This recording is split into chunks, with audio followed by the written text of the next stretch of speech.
Kelompok Houthi sedang naik daun.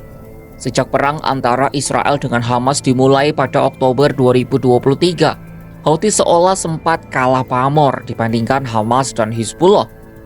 Sebab serangan Houthi tak seintens dua kelompok tersebut, dan satu-satunya teror mereka yang serius hanyalah di Laut Merah.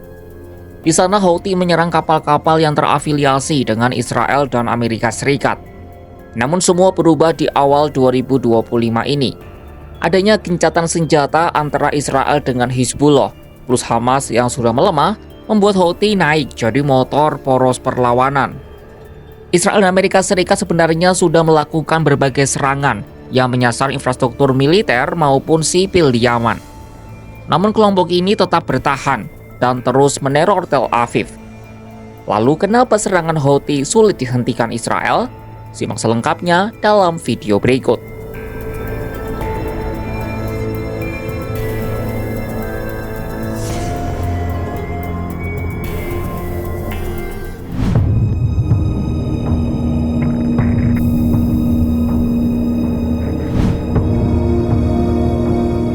Untuk tahu alasan sulitnya Houthi dimatikan, kita perlu mundur sejenak ke sejarah Houthi hingga bisa menguasai Yaman.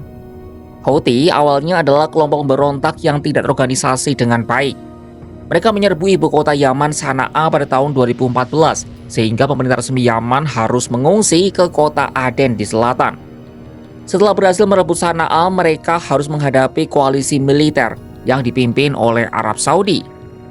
Pecahnya perang saudara antara Houthi versus koalisi Saudi menewaskan ratusan ribu orang dan menyebabkan salah satu krisis kemanusiaan terburuk di dunia. Pengalaman menghadapi perang saudara inilah yang membuat Houthi menjadi kuat. Mereka sudah terlatih berada dalam situasi sulit dan terdesak.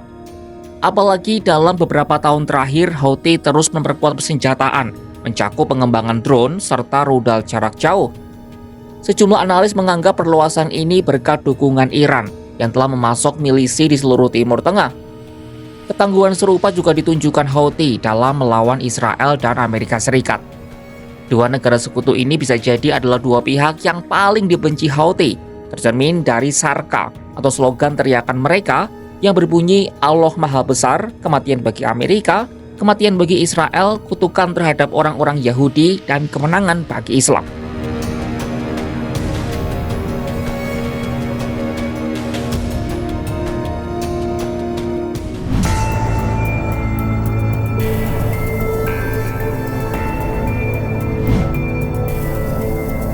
Selama Maret 2025 ini, Yaman digempur tanpa henti oleh militer Amerika Serikat. Amerika kembali melancarkan serangan udara ke wilayah Yaman yang dikuasai oleh kelompok Houthi pada Sabtu 22 Maret hingga Minggu 23 Maret 2025 pagi. Serangan itu mengenai sejumlah wilayah di Yaman, yakni Hodeida, Marib, Saada, lalu menyasar Bandara Internasional Hodeida dan Pelabuhan Salef di Provinsi Hodeida. Serangan juga menghancurkan sebuah bangunan di ibu kota Sana'a. Sayap media Houthi melaporkan beberapa orang terluka imbas serangan yang diduga dilakukan oleh AS itu. Houthi mengatakan bahwa satu orang tewas akibat serangan tersebut. Juru bicara Kementerian Kesehatan Houthi, Anes Alasbi, mengatakan 13 orang terluka, termasuk 3 diantaranya adalah anak-anak. Terkait serangan ini, Amerika Serikat tidak segera memberikan komentar apakah mereka melakukan serangan di Sana'a. Namun seorang pejabat pertahanan mengatakan Centcom atau Komando Pusat AS melakukan serangan di berbagai lokasi kelompok Houthi yang didukung Iran setiap pagi dan malam di Yaman. Pada Sabtu 22 Maret, Komando Pusat AS mengunggah 2 video jet tempur lepas landas di media sosial. Jet tempur itu akan melakukan operasi terhadap target-target Houthi di Yaman. Washington nampaknya tak ingin setengah-setengah dalam upaya mereka menumpas Houthi. Bahkan Amerika menunjukkan sinyal untuk berperang dengan kelompok itu. Hal ini terkuak setelah pejabat tinggi Gedung Putih secara tidak sengaja membagikan rencana perang AS dan Houthi dalam sebuah grup pesan dengan seorang jurnalis The Atlantic. Pemimpin redaksi The Atlantic, Jeffrey Goldberg, mengatakan bahwa pada Kamis 13 Maret, ia tiba-tiba diundang ke sebuah grup obrolan terenkripsi pada aplikasi pesan Signal. Dalam grup itu, Penasihat Keamanan Nasional AS Mike Waltz menugaskan wakilnya Alex Wong untuk membentuk tim Harimau. Tim itu guna mengkoordinasikan tindakan AS terhadap Houthi Yaman. Sesaat sebelum serangan AS terhadap target Houthi di Yaman, Menteri Pertahanan Pete Hegseth mengunggah rincian operasional tentang rencana perang itu di grup pesan.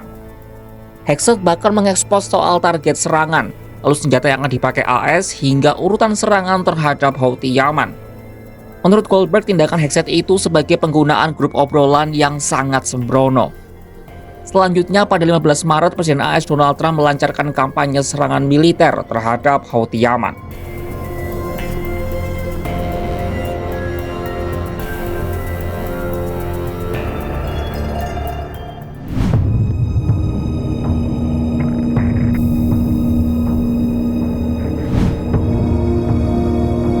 Meski mendapat serangan hebat dari Amerika di dalam negeri, kelompok pimpinan Abdul Malik al-Houthi itu masih mampu memberi ancaman ke Israel.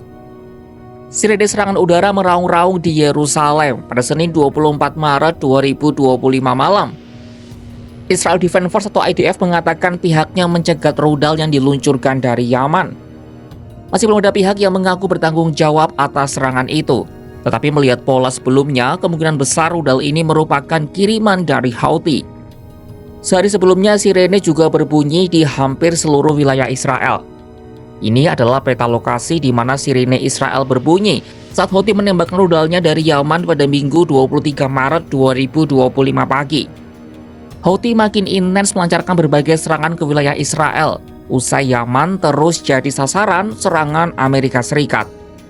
Tetapi IDF mengklaim serangan rudal Houthi tersebut berhasil dicegat sebelum masuki wilayah Israel. Sirene serangan udara pun berbunyi di sejumlah wilayah di seluruh Israel. Sebelumnya pada Sabtu 22 Maret, proksi Iran itu juga menargetkan rudal balistiknya ke Bandara Ben Gurion dan menyebutnya sebagai serangan ketiga dalam 2 hari itu. IDF mengatakan wilayah negara mereka akan tetap berbahaya sampai agresi ke Gaza berhenti.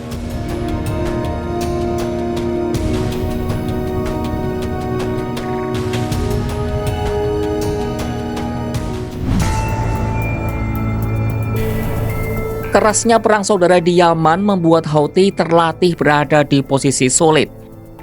Inilah alasan mengapa meski digempur AS Israel, proksi Iran ini tetap bertahan dan masih sanggup meluncurkan serangan udara ke wilayah Israel. Pertanyaan selanjutnya, seberapa lama Houthi dapat bertahan? Apakah Houthi akan menyusul 2 rekannya, Hizbullah dan Hamas yang terus melemah? Saksikan perkembangannya hanya di kanal YouTube Kompas.com.